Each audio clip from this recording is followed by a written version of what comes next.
Let's turn the gain up a bit today, shall we? Hey. It's me. Hello, I'm recording again. Hey, everyone. Welcome back to the AS Clem, our YouTube channel. Now, today's video, it's been a long time since not only have I not done a ramble in a long time, we also haven't done a football ramble in a long time. So, first of all, I have this we got this from holiday. I was tempted to do like a holiday haul video. I don't know if I did one. I definitely didn't do one. Yeah, I know why. Because I didn't order enough. Well, I didn't buy enough. I didn't buy enough stuff on holiday. I bought a candle. I did buy a new Sidemen jacket, which I can show you at some point. Why is that like peelable? There we go. Yeah, obviously I bought my laptop and I decided just to do the video on the laptop. So we have this. It is a caramel toasted sesame. I might have mentioned this in the last video I did. I've been a bit out of sorts because I've been having to edit and record and shit, but I've been stressed at work. It's been busy, and I now have the job. Like, I started the job. I'm not doing the job, you know. It's not stressful. It's not. I've had more stressful days. So anyway, I don't want to set fire to this, but you can hear it.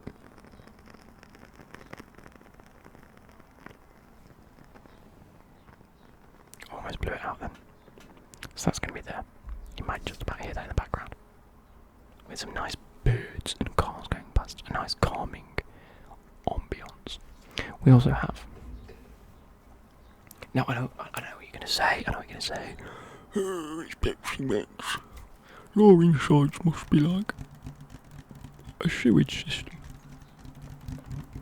I like it, alright. Chewy beans. I've actually drank plenty of water today. Actually, to be fair, I had 2 Lucozade, the Astonic sport drinks. Lucozade Sport. I had 2 orange, no. I had one of them and then I had an Oasis.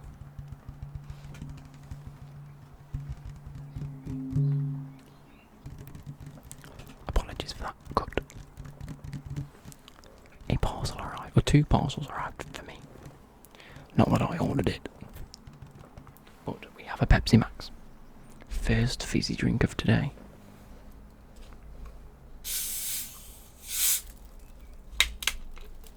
Wasn't as loud as I expected that to be. Fair play.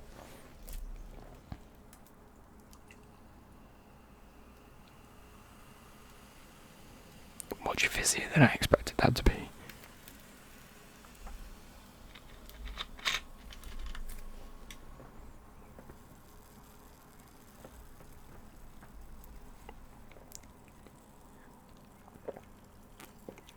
Oh, beautiful. Anyway. It's a football ramble. What's there to ramble about, Luke? Nothing's happened in the footballing world that's of note. Oh wait, it's fucking coming out, boys. Right, you're gonna see this before the final because I want to put this out Saturday.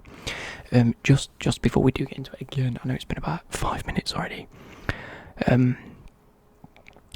My new upload schedule is going to be a video on a Thursday. No, Road to Glory on a Monday. Something on a Thursday. Something on a Saturday. I think something like that. Because I've got back from holiday, I didn't have time to do videos this week, but I do actually want to get some out, like this video. So.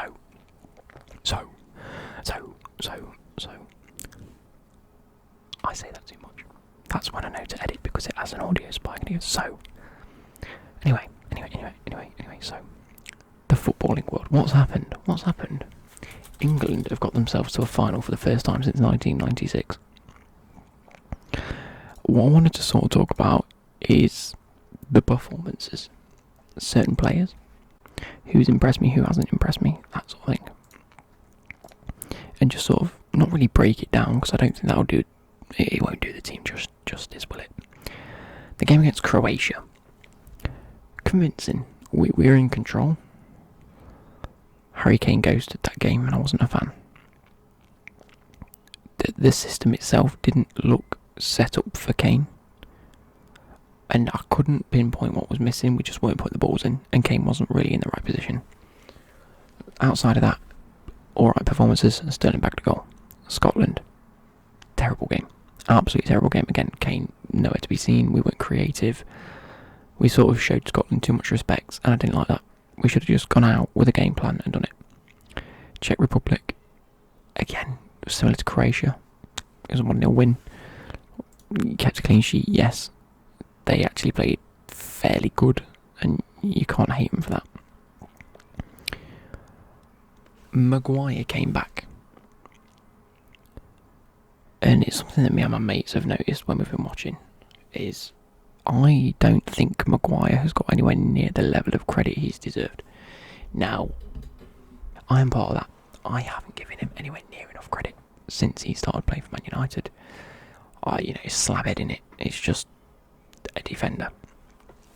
I was even debating not playing him, maybe playing Mings. Well, not I was debating, like, in terms of my predicted squad or what I'd go with. He's come back, and he offers something that I haven't seen necessarily, or haven't really picked up on since John Terry. And it's not going to be what you think it's going to be. Unless, I can't really think of anyone that does it now, just off the top of my head. I'm sure there are plenty of players who does it, but Maguire, when he picks the ball up at the back, you can play a sideways pass, you can ping it forward to your midfielders. But a lot of them will, take a touch and just play it into your midfield, which is fair. You can't ask the defenders to do much more than that. But what Maguire does very well, and what John Terry used to do, I'm not sure if anyone's noticed, is when he gets the ball, he takes a forward touch, and I mean he takes a touch, and you can tell he has the intent of pushing the game on. It sounds ridiculous because it's subtle. It's not like a case of him doing one thing and everything changes. It's just a case of he pushes the game on, and that's what starts this sort of attacking creative football. And you can play out from the back, and that's fine, and people do. But from what we were missing in the first couple of games, it was that person that will pick the ball up and go, right, now we go forward. It was that level of, right, we've defended. Okay, pass out wide, let's just try and get it. No, Maguire picks up the ball, takes a lovely touch forward, out of his feet, with intent, and he'll play a ball. He'll put a ball through to Mount, out wide to Sterling, to Saka, to Kane, whoever it is. He'll try and play a ball. He's got great vision, and I like that. And that's what's made Harry Kane sort of come into it towards the back end of this tournament, is now we've got that player that will start the attack. Kane goes right in my head. Now I know what I'm doing. I'm either gonna receive the ball, I've got to do the hold up play and play it, or I've got to be on the last man. And then once the ball's out, ball can be whipped in, or a little bit of passage of play and creative move. We were sort of lacking that, and it is very subtle. Ahead of that, Luke Shaw has been fantastic. That's two Man United players. I'm complimenting Man United players. Look at me. Kyle Walker, I thought, had a bad couple of games, and you know what? I was actually slating him before the Denmark game. I was like, if he starts, I'm actually not going to be happy, because he's made 2 or 3 errors. Then within the first 10 minutes, Kyle Walker showed arguably why he could be one of the best right backs in world football. He was phenomenal against Denmark, wasn't he? He was.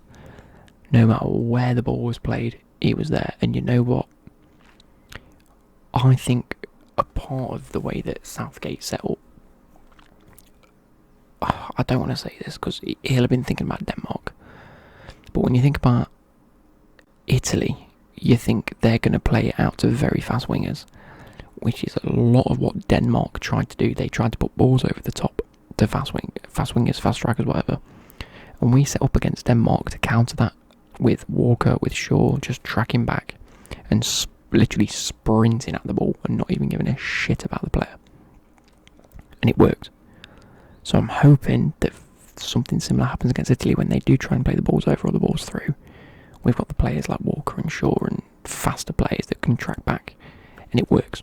Anyway, so Shaw I've been happy with. Walker in that game specifically been very happy with.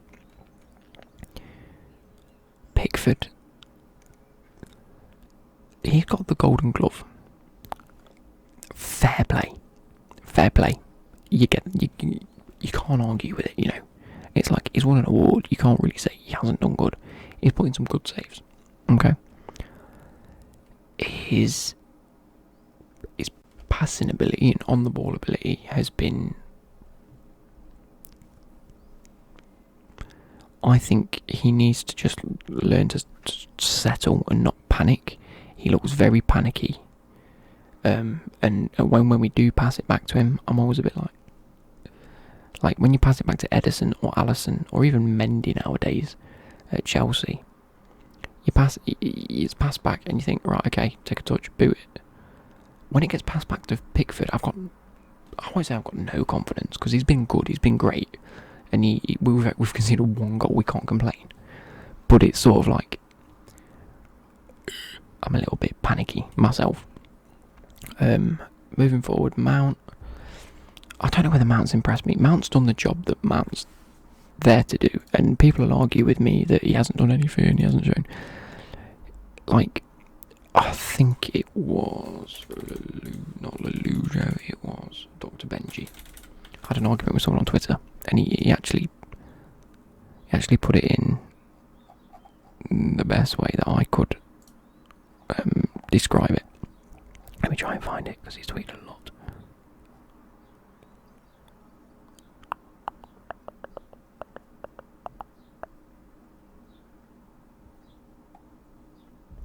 Yeah, so he said the way... Right, first and foremost, Declan Rice has been insane, as has Calvin Phillips. They've both played out of their skin.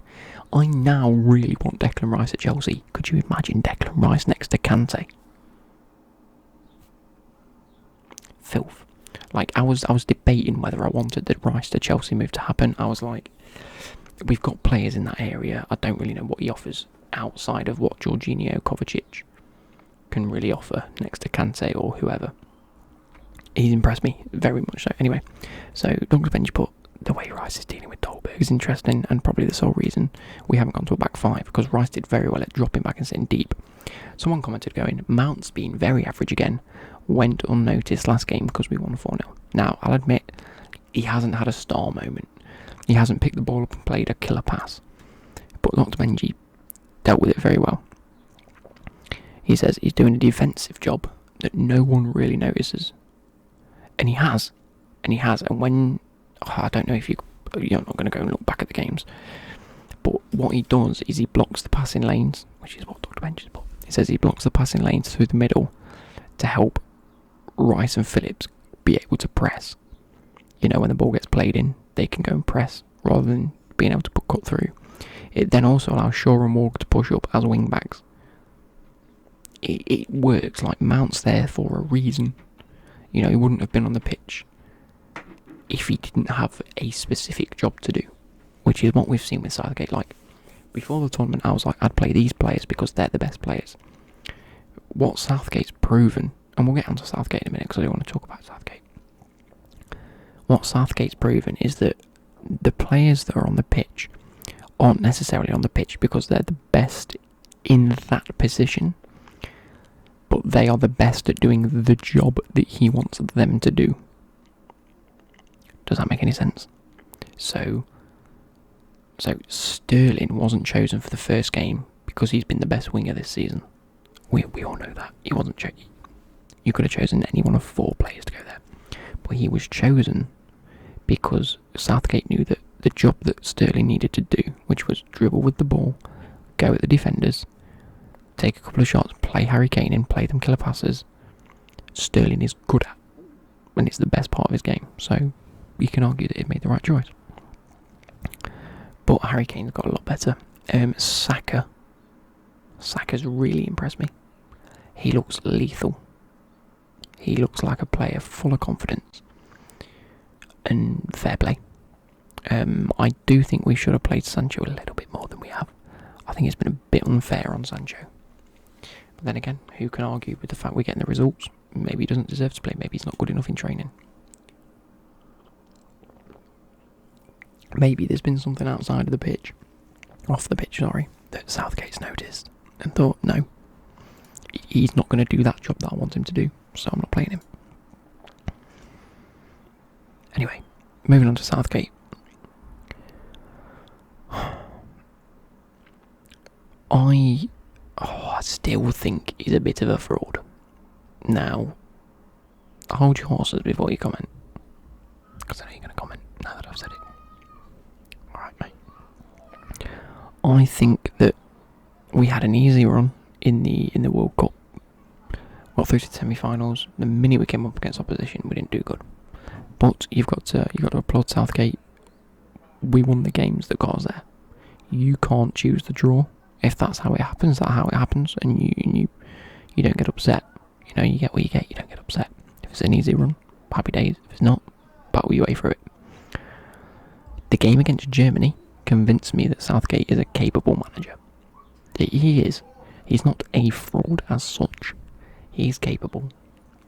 I'm still not convinced that he's getting the best out of the group of players we've got. Now, ask yourself this question. Do you think that any other manager could do better or worse with what we've got?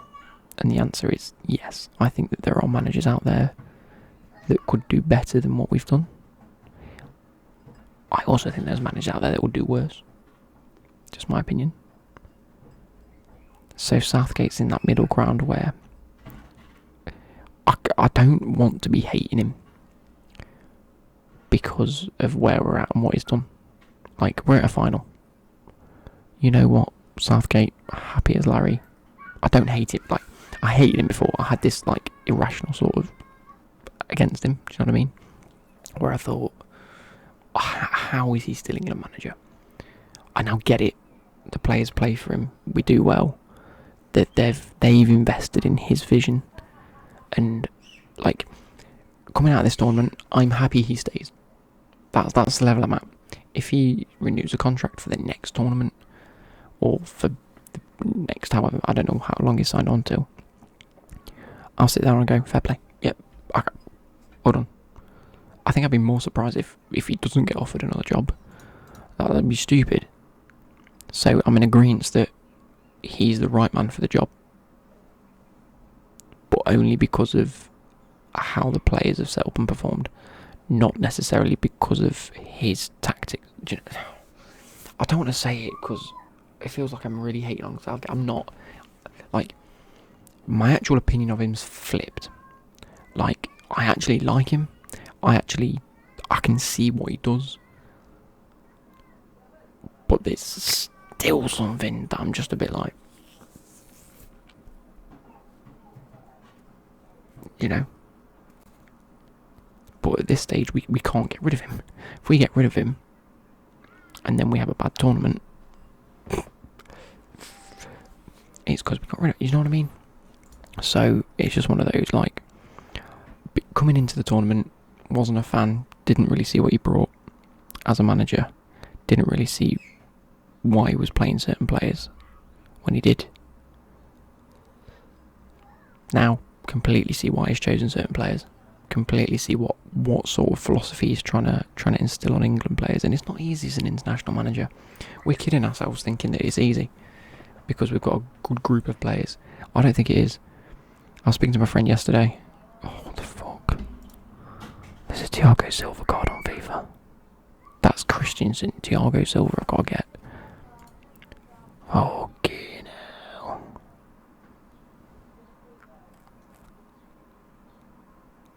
Anyway, so that's Southgate for you. I think I think my estimation of him has definitely gone up, and he is the man for the job. And I wouldn't get rid of him after this tournament. I wouldn't. At the start, I'd have said, no matter what the result, get rid of him, because I think other people can do better. But I don't think they would. But on the flip side of that, I do think he's got probably the best group of players to work with there's ever been part of England. Like, defensively, probably not. You know, like, if you put Stones and Maguire up against John Terry and Ferdinand in their primes, like, there's no debate. But attacking-wise, I think this is the best setup we've ever had. And sometimes that's what matters. Anyway, I hope you guys have enjoyed this little chat about football. If you want another one soon, we are going to be discussing potential transfers. Do you know what it was? I'm actually fuming because... Where is it? Where's my apps? Where's my Google something? Google PowerPoint. Is that what it is? Google PowerPoint. What is it called, Paz? Google Slides. That's the one. Go to Google Slides, please. I did have one. I've got a Man City scout roleplay ready to go.